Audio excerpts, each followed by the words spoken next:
to a wolf. Wow. Between the weather and a lot of stuff going on, slowly getting some stuff done. One of the things I've been working on is getting the plumbing, or plumbing. Okay, so the first couple of things, or at least the first thing.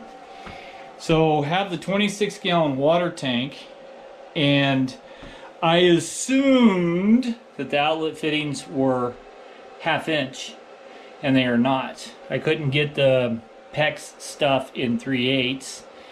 So you can see down here, I did an adapter. So as long as it doesn't leak, I'm fine. But yeah, there's the plug. It's like a 3/8. Doggone it. But later on, I did find one. So I'm going to run it this way. I was going to put it on that way, but I wanted to go through here to be on the inside of the frame. So I run it straight back to where it goes. So I just drilled another hole in the truck. Oh, what else happened? The DC to DC battery charger came in. So that'll take the place of the solar controller, because that one does DC charger and has a solar charger plug-in with it.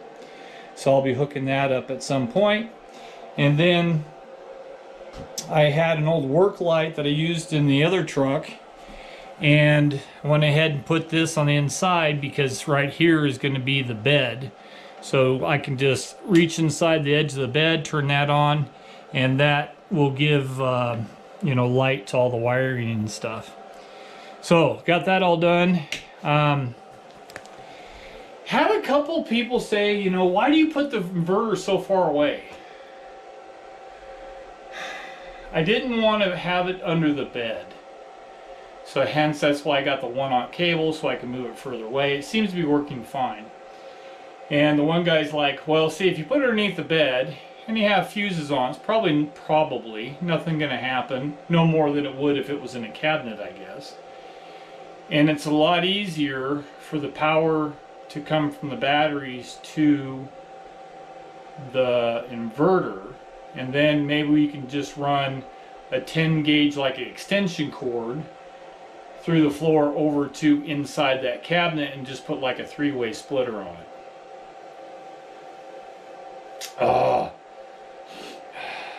I'm thinking I might do that, because then that frees up the cabinet for extra stuff. I'm thinking about it. It's a lot of work doing all that cable and then taking it out. That, so far I've done it twice. So, I don't know, I'm thinking about it. But I'm going to keep going on the plumbing. I got the pipe ran. Sorry about the wind, but apparently there's another storm coming. So I ran it along the frame. And now I got to go up and over so I can get to, you may not be able to see it, but anyways, so I can get to those lines that are there. Maybe. So I got to get to one of the blue lines there. That's for hot water later, and the other one's for a drain. So I need to get to one of those, probably the far left one. Leave the center one as a drain, but I got to put a valve in too so I can bleed this stuff off. Okay, did the crossover, put my valve on there, which has this valve has a drain port on it, so that way if I want to drain the system I can. So, and then I just gotta make up a little elbow to go up into that one. So yeah, good place to stop right there. So I put a little bit of water in this tank because I was going to do, you know, a leak check, which I'm doing. It's leaking from over there, which really sucks. I see it dripping. Oh, the hell. I guess just turn the pump on and just run the water out, I guess. So I put the other plug in it. So the one I took out, I realized I did put Teflon tape on it, and I started thinking, well, maybe it's not supposed to have Teflon tape because it does have like a bevel to it.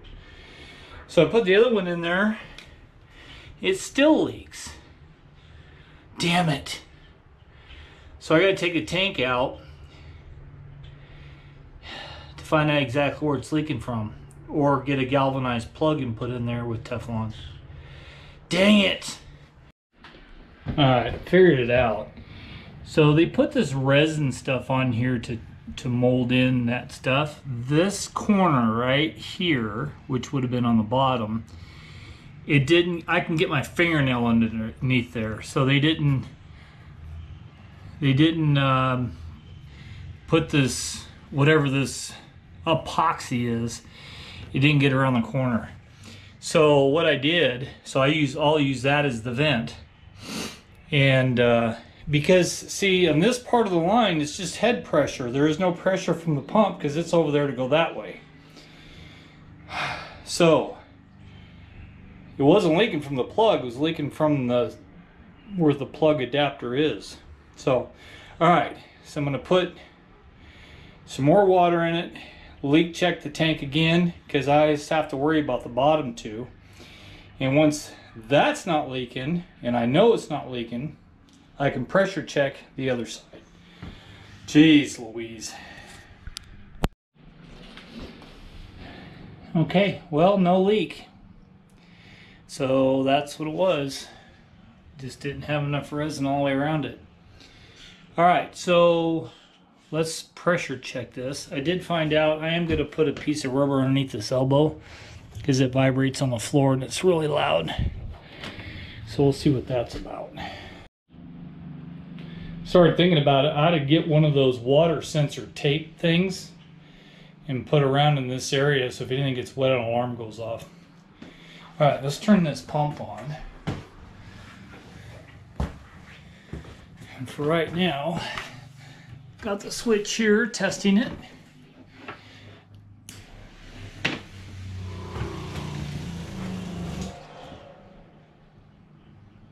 Okay, that was pretty quiet. Now I gotta make sure none of the fittings are leaking.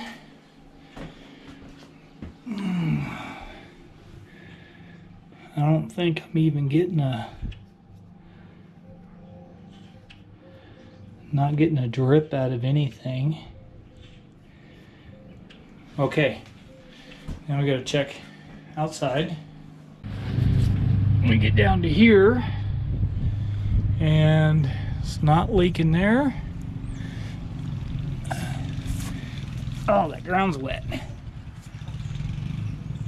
And oh, I can see dust. So not a drip. That's a good sign. Check to see what this water pressure's like. Which way does it go? Oh, it goes this way.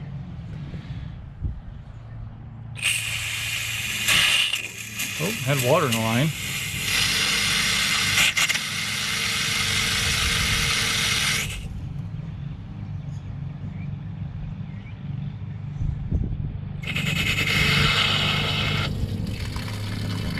That's pretty good. It says it flows like 1.75 gallons a minute, I think.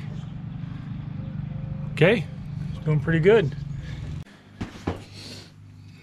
And this switch will be thinking about, since it comes up through the floor over there, I was thinking about putting it right here to the right of the sink. I don't like drilling a hole in this, but that makes sense. Have it to the right of the cabinet. Oh, the plumbing's done.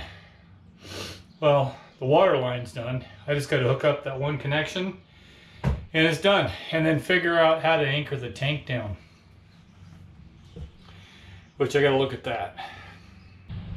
You know, I will say something kind of funny. Somebody said, why don't you put a water pan under that just in case something leaks?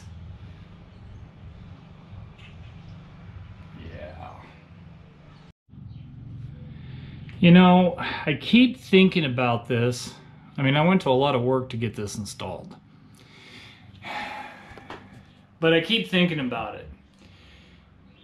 Because somebody said, well, you should mount it closest to your battery, then you won't have so many problems with these cables.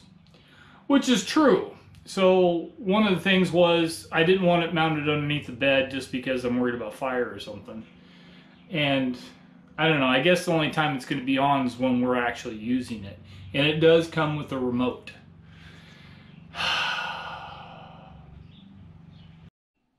Alright, doing the final move. Unhook the cables and I'm pulling it out and it's being relocated. Now it's to figure out where we're going to put it. Thinking about putting it side by side, or I don't know. I'll put it somewhere, and then we've got to redo the cables. Moment of truth. Got it all hooked up.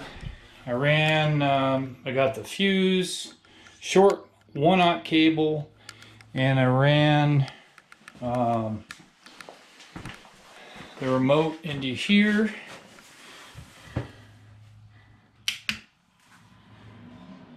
Made a little bracket for it, 13.7.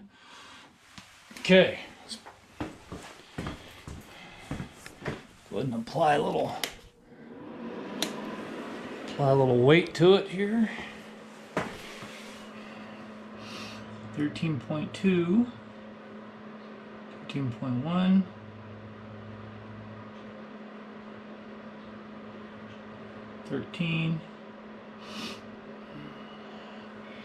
13.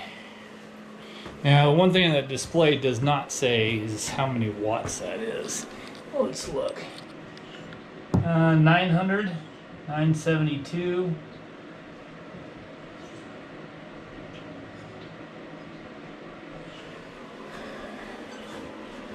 So it looks like should be working pretty good.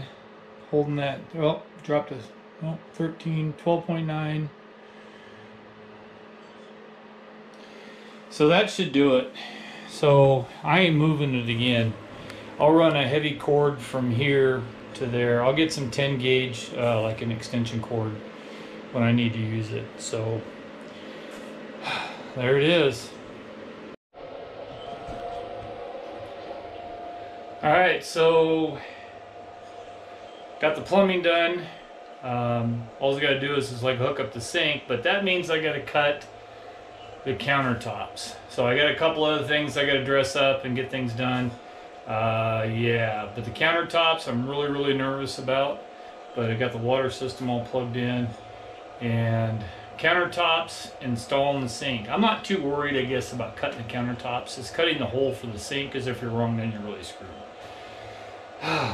And then move the power inverter again, last time. So anyways, yeah, make sure that you hit the like button, share the video, and if you guys have any questions, comments, concerns, leave them down below. I'll see you next time on To A Wolf.